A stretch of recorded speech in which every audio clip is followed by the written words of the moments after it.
Ketua Komisi membahas dan menyusun rekomendasi DPRD Kota Prabu Muli. Ketua Dewan Perwakilan Rakyat Ahmad Palu didampingi Wakil Ketua 1 Daud Rotasi serta Wakil Ketua 2 Erwandi memimpin langsung rapat paripurna yang dihadiri Wali Kota Prabu Muli Ridho Yahya dan Wakil Wali Kota Prabu Muli Adrian Syah Fikri.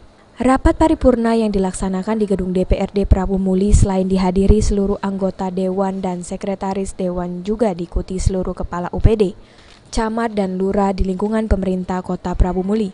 Ketua DPRD Prabu Muli Ahmad Palu mengatakan berdasarkan hasil rapat paripurna menghasilkan agenda yang disepakati, menyetujui tentang jadwal pembahasan laporan keterangan pertanggungjawaban atau LKPJ Wali Kota tahun anggaran 2018.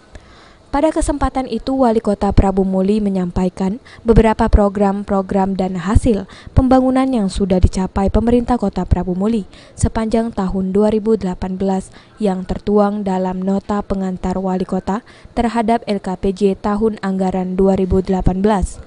Wali Kota Prabu Muli Ridho Yahya mengatakan laporan keterangan pertanggungjawaban atau LKPJ Wali Kota tahun anggaran 2018 merupakan kewajiban wali kota kepada masyarakat.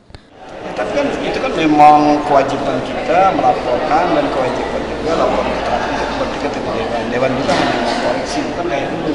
Kalau dulu Dewan bisa menerima dan menerima, masyarakat tidak bisa lagi yang mengatur. Kita hanya keterangan, jadi tidak perlu korum. Tadi kan kita akan menjelaskan, tapi yang 2018 kita banyak tidak jabat, jadi secara spesifiknya kita tidak bisa mereka.